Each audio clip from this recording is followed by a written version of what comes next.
பெண் என்ற எந்த வித்தியாசமும் இல்லை, நீயும் எழுந்து நில், உனக்கும் எதிர்காலம் இருக்கிறது என்று பெண்களை பார்த்து அரைகோவல் விட்ட தந்தை பெரியாரை அவமதிக்கிறார்கள். அதிமுகவும் இபிஎஸும் எங்கே போனார்கள்? கைக்குழந்தைகளோடு சிறைச்சாலைக்கு சென்ற ஒரு போராட்டம் இருக்கிறது என்றால் அது இந்த ஹிந்தி எதிர்ப்பு போராட்டம் தான். நீயே இன்னும் 50% உயர்கல்வியை தொடுறதுக்கு இன்னும் 30 வருஷம் பொறுத்து நாங்கள் தொடுவோன்னு சொல்லிட்டு இருக்கீங்க, முயற்சி செய்வோன்னு சொல்றீங்க. அதெல்லாம் கடந்து வந்து விட்ட மாநிலம் தமிழ்நாடு. டங்ஸ்டன் சுரங்கத்தை கொண்டு வந்ததே அவங்க ஆட்சி. அதை எதிர்த்து சட்டமன்றத்திலே தீர்மானம் போட்டது நம்முடைய முதலமைச்சர் அண்ணன் தளபதி அவர்கள்.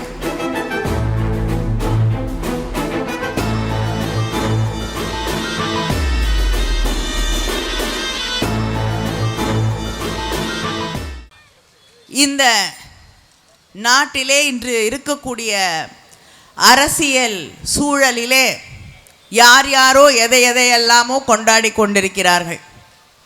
அது என்ன கொண்டாடிக்கிட்டு இருக்காங்கன்னு நம்ம சொல்ல முடியாது. ஏன்னா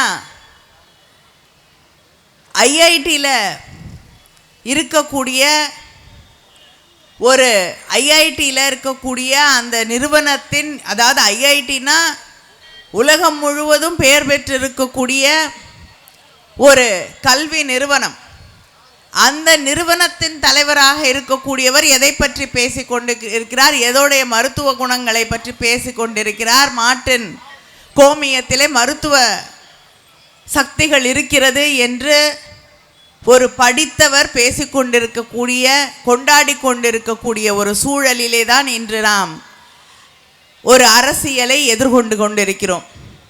இப்படி இவர்கள் எதையெல்லாமோ கொண்டாடி கொண்டிருக்கக்கூடிய அந்த நேரத்திலே நாம் நம் மொழிக்காக, நம் இனத்திற்காக, இந்த இனத்தின் எதிர்காலத்திற்காக, அடுத்த தலைமுறைக்காக, நம்முடைய சுயமரியாதைக்காக தன்னுடைய இன்னுயிரை ஈந்த மாவீரர்களுக்கான ஒரு நிகழ்வை, ஒரு மொழிப்போர் தியாகிகள் தினத்தை இன்று தமிழ்நாட்டின் பல்வேறு பகுதிகளிலே அந்த வீர வணக்க நாள் பொதுக்கூட்டங்களை நடத்தி அவர்களுடைய நினைவுகளை நம் மனதிலே கொண்டு வந்து இந்த மொழியின் பெருமைகளை, இந்த இனத்தின் பெருமைகளை பேசிக்கொண்டிருக்கிறோம். இந்த இனத்தின் பெருமையை பேச வேண்டும் என்றால் சில நாட்களுக்கு முன்னால் 2000-3000 ஆண்டுகள் என்று பேசிக்கொண்டிருந்தோம். சமீபத்திலே நம்முடைய முதலமைச்சர் அண்ணன் தளபதி அவர்கள் வெளியிட்டிருக்கக்கூடிய ஒரு புத்தகத்திலே, தரவுகளிலே அவர் பெருமையோடு குறிப்பிட்டிருக்கிறார். இதுவரை நம்முடைய முதலமைச்சர் அவர்களே பேசும்பொழுது, குறிப்பிடும் போது, இனிமேல தமிழ்நாட்டை விட்டு விட்டு இந்திய வரலாறை எழுத முடியாது என்பார். ஆனால் இப்பொழுது அவர் தந்திருக்கக்கூடிய அந்த தரவுகளுக்கு பிறகு உலக வரலாற்றை தமிழ்நாட்டை விட்டுவிட்டு யாராலும் எழுத முடியாது என்பதை நாம் தெளிவுபடுத்தி இருக்கிறோம். இப்படிப்பட்ட வரலாற்றுக்கு சொந்தக்காரர்கள் தான் இங்கே இருக்கக்கூடிய நாம். இந்த வரலாற்றுக்கு, இந்த பெருமைக்கு சொந்தக்காரர்களாக இருக்கக்கூடிய நம்முடைய மொழியை ஆதிக்கம் செய்ய வேண்டும், இந்த மொழியை அழித்துவிட வேண்டும் என்று நினைத்தவர்களுக்கு இந்த மண்ணில் பிறந்திருக்கக்கூடிய இந்த ஹிந்தி எதிர்ப்பு போராட்டம் என்பது இன்று நேற்று நடந்து கொண்டிருப்பது இல்லை.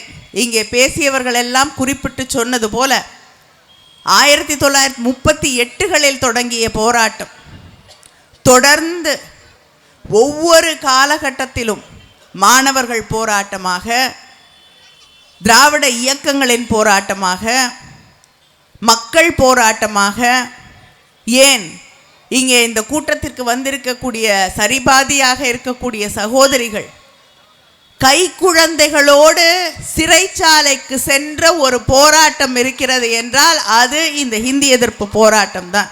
73-72 பேர் தங்களுடைய குழந்தைகளை விட்டுட்டு போகிறதுக்கு இடம் இல்லை. நீதிமன்றத்தில் கேட்கிறார்கள், மன்னிப்பு கேட்டுட்டு போகிறதுக்கு தயாராக இருக்கீங்களான்னு. ஆனால் நீதிமன்றத்தை, அந்த வழக்காடு மன்றத்தை தன்னுடைய பிரச்சார மேடையாக மாற்றி நாங்கள் மன்னிப்பு கேட்க தயாராக இல்லை, ஹிந்தியை எதிர்க்கிறோம் என்று கைக்குழந்தைகளோடு சிறைக்கு சென்ற வரலாறு நமக்கு இருக்கிறது. இத்தனை போராட்டங்களுக்கு பிறகு ஒவ்வொரு முறையும் ஒன்றிய அரசாங்கம் என்னென்ன நேரடியாக வந்து ஹிந்தியை திணிக்க வேண்டும் என்றால் நாம் எதிர்க்கிறோம், தமிழ்நாடே கிளர்ந்து எழுகிறது, இங்கே ஒரு எரிமலை வெடிக்கிறது என்பதை புரிந்து கொண்டு இப்பொழுது இருக்கக்கூடிய ஒன்றிய அரசு எந்த இடத்துல நம்ம எங்கே இந்த பக்கம் பார்த்துட்டு இருந்தோம்னா இந்த பக்கம் ஹிந்தியை கொண்டு வரணும், வேற ஏதாவது ஒரு முக்கியமான போராட்டத்திலே நாம் ஈடுபட்டு அதில் நம்ம ஈடுபடுத்தி கொண்டிருக்கக்கூடிய சூழலிலே அந்த நேரத்தில் எப்படி கொண்டு வந்து ஹிந்தியை நுழைக்கிறது என்று ஒவ்வொரு கட்டத்திலும் இந்த மொழி திணிப்பை இன்று வரை அவர்கள் தொடர்ந்து செய்து கொண்டிருக்கிறார்கள். அந்த மொழி திணிப்பு என ஹிந்தியை கொண்டு வந்து திணிக்கிறது அப்படிங்கிறது இது வெறும் ஒரு மொழியை நாம் எதிர்த்து அந்த மொழி நம் மீது திணிக்கப்படும் போது அதை எதிர்க்கிறோம் என்பது இல்லை. ஒரு மொழி நம் மீது திணிக்கப்படும் போது முதல்ல நம்முடைய மொழி, அந்த மொழிக்கான மரியாதை குறைக்கப்படுகிறது. இன்னொரு மொழி தான் ஆட்சி மொழி, அந்த மொழி தான் அரசாங்கத்தின் மொழி என்று சொல்லும்போது நம்முடைய மொழியோட இடம் அங்கே என்ன? அந்த ஆட்சியிலே அட்மினிஸ்ட்ரேஷன் சொல்கிறோம் இல்லையா, அந்த இடத்துல நம்முடைய தமிழோடைய இடம் எது? தமிழுக்கு அங்கே மரியாதை இல்லை என்றால் தமிழை பேசக்கூடிய மக்களுடைய நிலை என்ன? அப்படி தமிழை பேசக்கூடிய அந்த மக்களுக்கான நியாயமாக கிடைக்க வேண்டிய இடம் கிடைக்கவில்லை என்றால் நம்முடைய எதிர்காலம், நம்ம பிள்ளைகளுடைய எதிர்காலம் மிகப்பெரிய கேள்விக்குறியாக நிற்கும் என்பதற்காகத்தான் ஹிந்தி திணிப்பு தொடங்கிய போதிலிருந்து நாம் தொடர்ந்து அதை எதிர்த்து கொண்டிருக்கிறோம். தந்தை பெரியாரிலிருந்து பேரறிஞர் அண்ணா, தலைவர் கலைஞர் அவர்கள், இன்று நம்முடைய முதலமைச்சர் அண்ணன் தளபதி அவர்கள் வரை இந்த ஹிந்தி எதிர்ப்பு என்ற அந்த போராட்டத்தை எந்த காலத்திலும் கைவிடாமல் தூக்கி பிடித்து கொண்டிருப்பதற்கு காரணம் இந்த இனத்தை, இந்த மக்களை, நம்முடைய எதிர்காலத்தை நாம் பாதுகாக்க வேண்டும் என்ற அந்த ஒரு எண்ணத்தோடு நமக்கு அரணாக நிற்கக்கூடியது நம்முடைய மொழி என்ற அந்த உணர்வோடு நாம் போராடி கொண்டிருக்கிறோம். அந்த போராட்டத்தை நாம் எந்த காலத்திலையும் கைவிட்டிடக்கூடாது. நான் உதாரணத்திற்கு சொல்கிறேன், அங்கே பாராளுமன்றத்தில் தமிழ்நாட்டிலிருந்து போகக்கூடிய பெரும்பாலான எம்பிக்களுக்கு ஹிந்தி தெரியாது, பேசினாலும் புரியாது, படிக்க தெரியாது. ஒருத்தர் ரெண்டு பேருக்கு புரியும், ஆனால் அவங்களுக்கு படிக்கவும் தெரியாது, பேசவும் தெரியாது. இப்படிப்பட்ட ஒரு சூழலில் நாங்கள் அமைச்சர்களுக்கு கடிதம் எழுதும் போது ஆங்கிலத்திலே கடிதம் எழுதுகிறோம். இந்த ஒன்றிய அரசு பிஜேபி ஆட்சி என்ன செய்து, அங்கே இருக்கக்கூடிய அமைச்சர்கள் எங்களுக்கு ஹிந்தியில் கடிதம் எழுதுகிறார்கள். நான் ஒரு முறை ஒரு அமைச்சருக்கு நீங்கள் அனுப்பி இருக்கக்கூடிய பதில் கடிதம் எனக்கு சுத்தமாக புரியலன்னு சொல்லி நான் தமிழில் கடிதம் எழுதி அனுப்பினேன். ஏனென்றால் அவர்களுக்கு இருக்கக்கூடிய அந்த ஆதிக்க மனப்பான்மை, நீ யாரா இருந்தாலும் ஹிந்தி தெரியலன்னா என்னுடைய பதில் உனக்கு கிடைக்காது,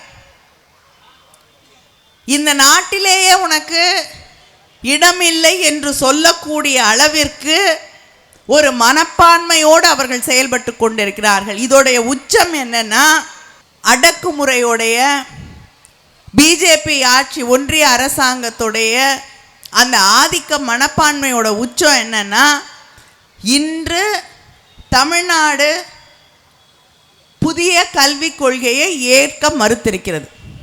நம்முடைய முதலமைச்சர் அண்ணன் தளபதி அவர்கள், தலைவர் கலைஞர் அவர்கள் காலம் தொட்டு இந்த புதிய கல்விக் கொள்கையை நாம் ஏற்றுக்கொள்ள மாட்டோம் என்பதிலே திராவிட முன்னேற்ற கழகம் தெளிவாக இருக்கிறது. ஏன்னா புதிய கல்விக் கொள்கை ஏதோ புது புது நல்ல விஷயங்களை கொண்டு வந்து மக்களுக்காக தருகிறார்கள் என்பது இல்லை. முதல் ஹிந்தி திணிப்பு, நீ ஹிந்தி படிக்கணும். அடுத்தது, நாம் இவ்வளவு வளர்த்து வைத்திருக்கக்கூடிய எல்லாருக்கும் கல்வி கிடைக்க வேண்டும். ஒரு மலையிலே வாழ்ந்து கொண்டிருக்கக்கூடிய ஒரு ஆதிவாசி மாணவனோ மாணவியோ படிப்பதற்கு அந்த பள்ளிக்கூடத்தில் ஒரு மாணவனோ மாணவியோ இருந்தால் கூட அந்த பள்ளிக்கூடத்தை நடத்த வேண்டும், அந்த மாணவனுக்கோ மாணவிக்கோ கல்வி கிடைக்க வேண்டும் என்பதுதான் திராவிட இயக்கம், திராவிட மாடல் ஆட்சி. அந்த கல்வி கிடைப்பதிலிருந்து ஒரு ஆள் கூட விடுபடக்கூடாது. அதுதான் சமூக நீதி. ஆனால் பிஜேபியோட என்ன, அவங்களுக்கு தெரிஞ்ச அந்த தர்மம் அது வேறு ஒரு தர்மம். அந்த தர்மத்தில் நம்மெல்லாம் படிக்கக்கூடாது. அதனால் நிறைய மாணவர்கள் இல்லைன்னா அந்த பள்ளிக்கூடத்தெல்லாம் மூடிடணுமா. மூடிட்டு எல்லா மாணவர்களையும் கொண்டு வந்து ஒரு இடத்துல குவித்து ரொம்ப தூரத்தில் இருந்து வரக்கூடிய மாணவர்களோ மாணவிகளோ எப்படி வந்து படிக்க முடியும்? மறுபடியும் 50 ஆண்டுகளுக்கு முன்னால் எப்படி இருந்ததோ அதே போல சில பேருக்கு கல்வி, சில பேருக்கு கல்வி இல்லை என்ற அந்த நிலையை கொண்டு வருவதற்கு முயற்சி செய்து கொண்டிருக்கிறார்கள். அதில் தான் விஸ்வகர்மா திட்டம் வருகிறது. அதே போல புதிய கல்விக் கொள்கை அதை ஏற்றுக்காத மாநிலங்களில் கல்லூரியிலே படித்து பட்டம் பெற்றிருக்கக்கூடிய மாணவர்களுடைய பட்டத்தை நாங்கள் அங்கீகரிக்க மாட்டோம். நான் கேட்குறேன், நீ யார் எங்கள் பட்டத்தை அங்கீகரிக்கிறதுக்கு? நீயே இன்னும் 50% உயர்கல்வியை தொடுறதுக்கு இன்னும் 30 வருஷம் பொறுத்து நாங்கள் தொடுவோன்னு சொல்லிட்டு இருக்கீங்க, முயற்சி செய்வோன்னு சொல்கிறீங்க. அதெல்லாம் கடந்து வந்து விட்ட மாநிலம் தமிழ்நாடு. தலைவர் கலைஞர் அவர்கள் தமிழ்நாட்டில் தன்னுடைய ஆட்சி காலத்தில் எல்லா ஊர்லேயும் கல்லூரி இருக்க வேண்டும், அதனால் அப்போதான் எங்கள் மாணவர்களுக்கு கல்வி கிடைக்கும் என்று அரசு கல்லூரிகளை உருவாக்கி காட்டிய ஆட்சி தலைவர் கலைஞர் அவர்கள். நாம் அதை தொட்டு அதை தாண்டி கொண்டிருக்கிறோம். ஆனால் நீ புதிய கல்விக் கொள்கையை கொண்டு வந்து இதை நீ ஏற்றுக்கிட்டாதான் உங்களுடைய பட்டத்தை நாங்கள் அங்கீகரிப்போம். நமக்கு தர வேண்டிய ஒன்றிய அரசுடைய நிதி சர்வ சிக்ஷா அபியானோ என்னவோ SSAவோ அது ஏதோ ஒன்று சிக்ஷா, அதில் பள்ளிகளுக்கு பணம் தர வேண்டும். நம்முடைய தமிழக அரசில் அந்த திட்டத்தின் வழியாக கிடைக்க வேண்டிய நிதி நீங்கள் ஹிந்தியை ஒரு மொழியாக ஏற்றுக்கொள்ளாவிட்டால், புதிய கல்விக் கொள்கையை ஏற்றுக்கொள்ளாவிட்டால் நாங்கள் தரமாட்டோன்னு சொல்லி நிறுத்தி வைத்திருக்கிறார்கள். ஆனால் அவங்க நிறுத்தி வைத்த பிறகும் நம்முடைய முதலமைச்சர் அண்ணன் தளபதி அவர்கள், நீ என்ன வேணாலும் பண்ண, எவ்வளவு காசை வேணாலும் நீ நிறுத்தி வை, நாங்கள் ஹிந்தி படிக்க மாட்டோம், முடியாது, நீ ஆனதை செய் என்று பிரகடனப்படுத்தி இருக்கக்கூடிய தலைவர் நம்முடைய அண்ணன் தளபதி அவர்கள். ஏன்னா பல மாநிலங்கள் அந்த நிதி உதவி இல்லாமல் தவித்து அந்த புதிய கல்விக் கொள்கையை ஏற்றுக்கொள்கிறோம் என்ற நிலைக்கு அவர்கள் தள்ளப்பட்டிருக்கிறார்கள். இப்படி ஒவ்வொரு இடத்திலும் மொழியை கொண்டு வந்து நம் மீது திணித்து, ஏன் மொழியை திணிக்கணும்?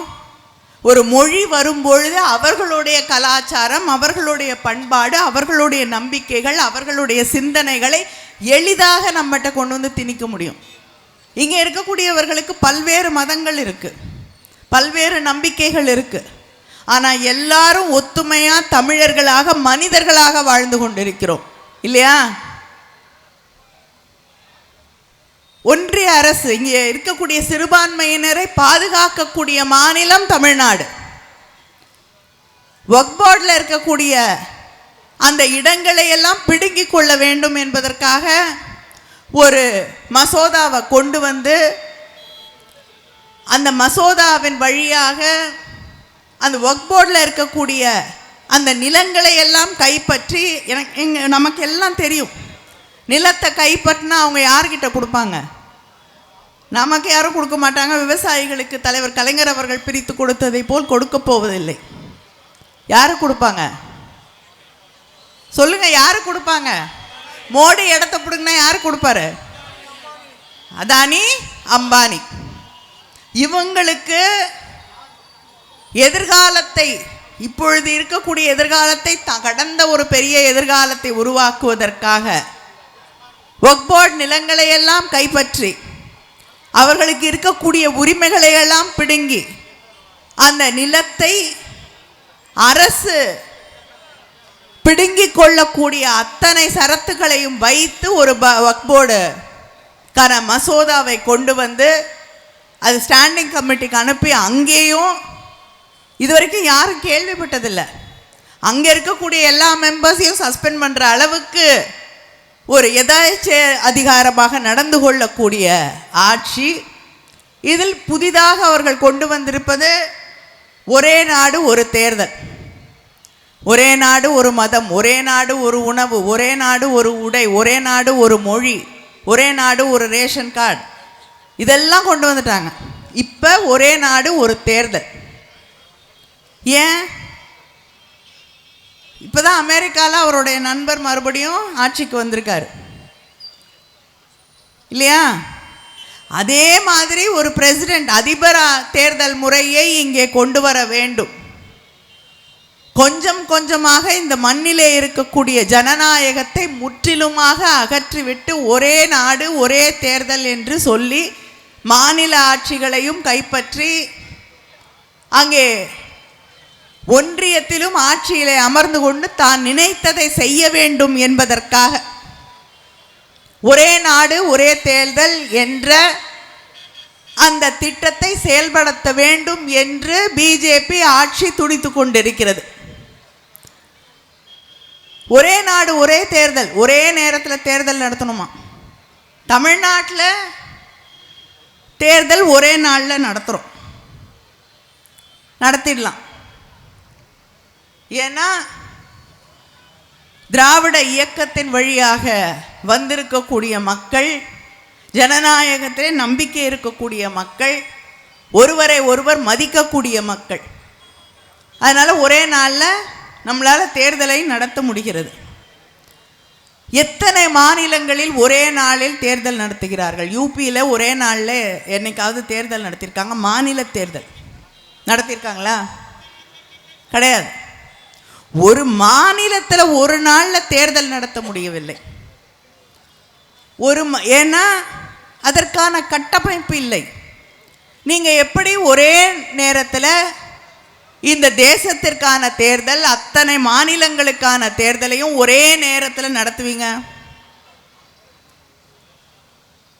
இப்படி இந்த நாட்டின் ஜனநாயகத்தை முற்றிலுமாக ஒழித்து விட வேண்டும், அழித்து விட வேண்டும், எதிர்த்து யாருமே கேள்வி கேட்கக்கூடாது என்று நினைக்கக்கூடியவர்கள், அவங்களுக்கு காலம் காலமாக துணை போய்விட்டு இப்போ தேர்தலுக்கு முன்னாடி எங்களுக்கும் அவங்களுக்கும் எந்த உறவும் இல்லை, ஒட்டும் இல்லை என்று சொல்லக்கூடிய அதிமுக ஒன்றிய ஆட்சி அரிட்டாப்பட்டியில் டங்ஸ்டன் சுரங்கம் என்ற ஒரு திட்டத்தை வெளியிடுகிறது.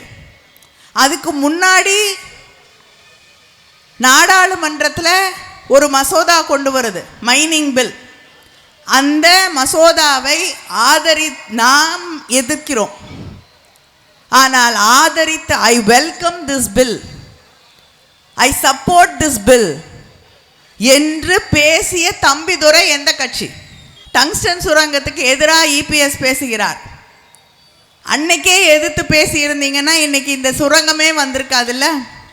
அன்னைக்கு ஒரு பேச்சு, இன்னைக்கு ஒரு பேச்சு, அது உங்களோட வழக்கம், யாரும் இல்லைன்னு சொல்லலை.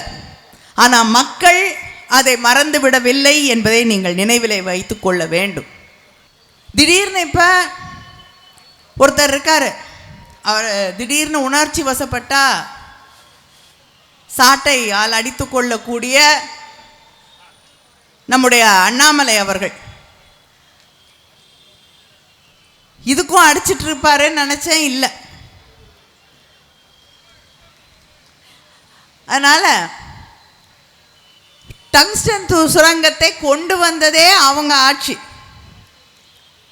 அதை எதிர்த்து சட்டமன்றத்திலே தீர்மானம் போட்டது நம்முடைய முதலமைச்சர் அண்ணன் தளபதி அவர்கள். போராடியது தமிழ்நாட்டு மக்கள். ஆனால் இத்தனை போராட்டம், இத்தனை எதிர்ப்பு, முதலமைச்சர் நான் இருக்கும் வரை அதை கொண்டு வர விடமாட்டேன் என்று அறிவித்த பிறகு அதை மறுபடியும்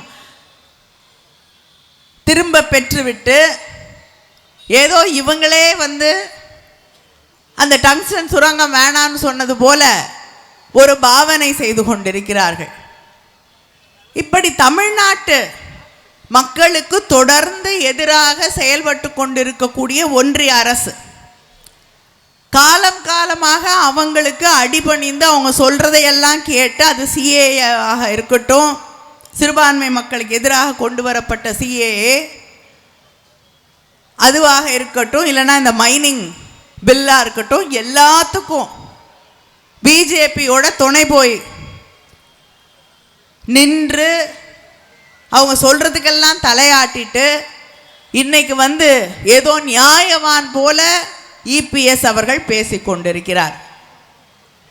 ஒரு முறை அம்மையார் ஜெயலலிதா அவர்கள் சொன்னார்கள், சில மூத்த பிஜேபி தலைவர்களை பார்த்து, அம்னீஷியா அப்படின்னு, இவருக்கும் அப்படிப்பட்ட ஒரு நிலை வந்துவிட்டதா என்று எனக்கு தெரியவில்லை.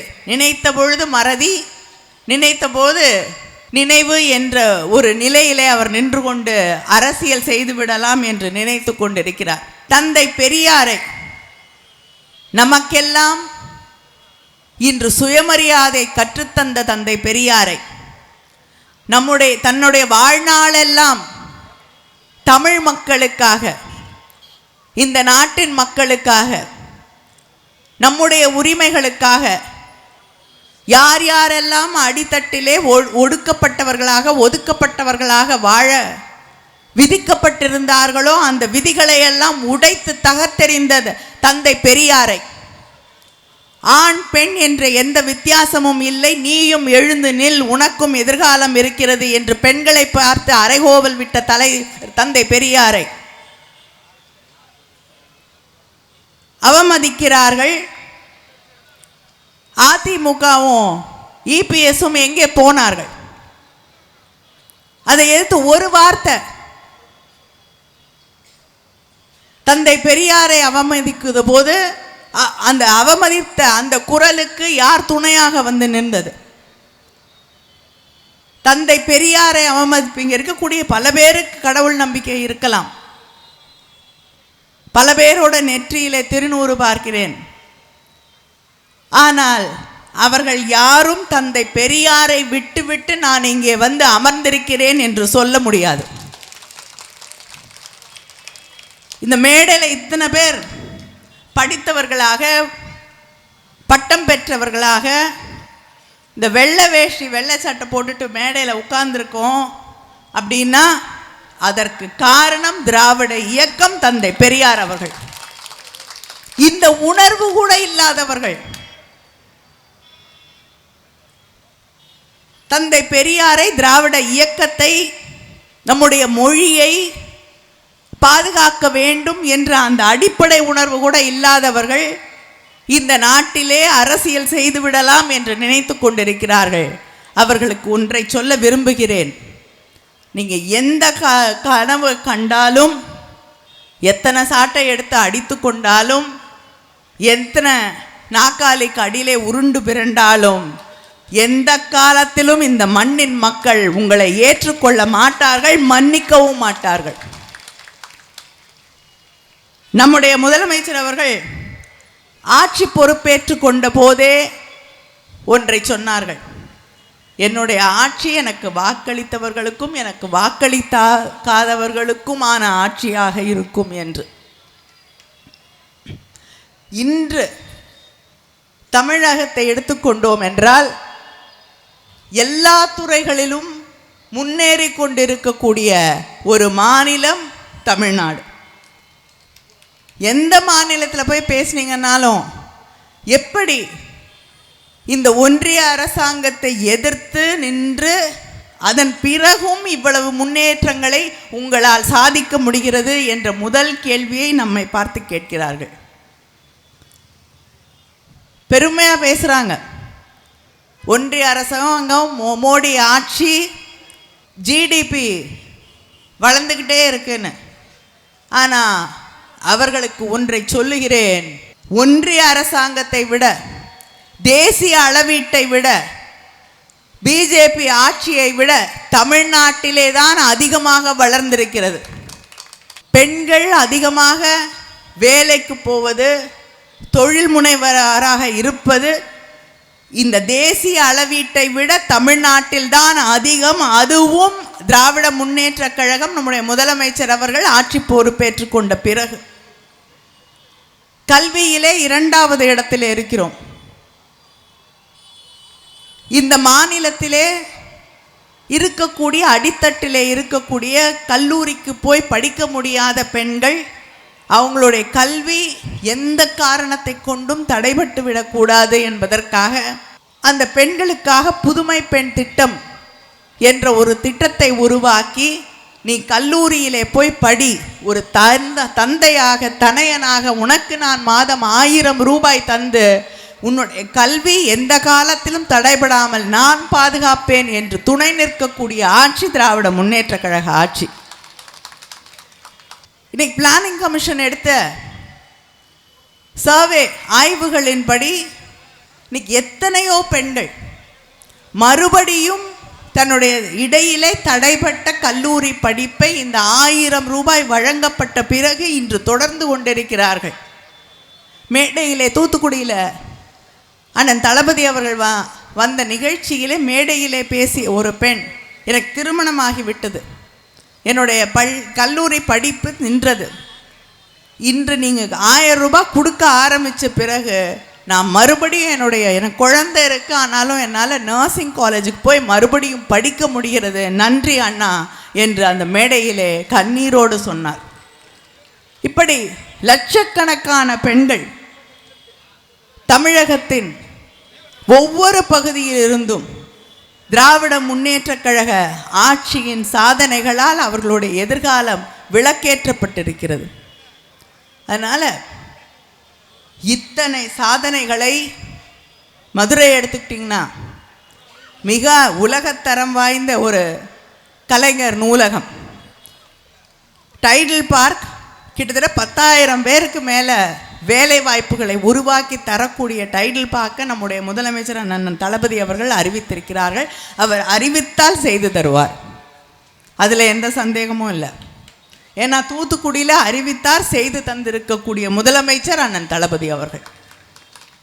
அந்த டைடல் பார்க் திறக்கும் போதே ஃபுல் ஆயிடுச்சு. திறந்து போட்டுட்டு காலியாக கிடக்கிற வேலையெல்லாம் இல்லை தமிழ்நாட்டில். அதுபோல் ஒவ்வொரு நாளும் மக்களுக்கான திட்டங்கள், இதையும் செய்து கொண்டு அதே நேரத்தில் நம்முடைய மொழியை, நம்முடைய இனத்தை, நம்முடைய சுயமரியாதையை, நம்முடைய உரிமைகளை பாதுகாத்து கொண்டிருக்கக்கூடிய ஒரே இயக்கம், ஒரே முதலமைச்சர் நம்முடைய அண்ணன் தளபதி என்பதை நாம் இன்று நினைவிலே வைத்துக்கொள்ள வேண்டும். இந்த மொழிப்போர் தியாகிகள் கூட்டம் என்பது நாம் கடந்த காலத்தை மட்டுமே நினைவு கூறக்கூடிய கூட்டம் இல்லை. ஒவ்வொரு நாளும் அதை ஞாபகப்படுத்துறதுக்கு நமக்குன்னு ஒரு கவர்னர் இருக்கார். அவர் இருக்கும் வரை அந்த போராட்ட குணம் இருந்து போய்விடக்கூடாதுங்கிறதுக்காகவே ஒரு ஆளை கொண்டு வந்து வச்சிருக்காரு. இப்படிப்பட்டவர்களை எதிர்த்து நிற்க வேண்டும். நம் கடமை என்ன என்பதை உணர்ந்து கொண்டு இந்த மொழியை, இந்த இனத்தை 5000 ஆண்டுகளுக்கு முன்னால் தோன்றி இந்த உலகத்திற்கு வழிகாட்டிய இந்த இனத்தை, இந்த மொழியை நாம் பாதுகாக்க வேண்டும் என்பதை மனதிலே நிறுத்தி கொண்டு அதை உறுதியாக இந்த மொழிப்போர் தியாகிகள் தினத்திலே நாம் மறுபடியும் மனதிலே நிலைநிறுத்தி கொள்ள வேண்டும். வரக்கூடிய தேர்தல் என்பது நம்முடைய மொழியை, இனத்தை நம்முடைய அடையாளங்களை காக்கக்கூடிய தேர்தல். அதை காக்கக்கூடியவர்கள் யார் என்பதை உணர்ந்து கொண்டு இந்த தேர்தலுக்காக அத்தனை பேரும் பணியாற்ற வேண்டும். புறப்படுங்கள். நன்றி, வணக்கம்.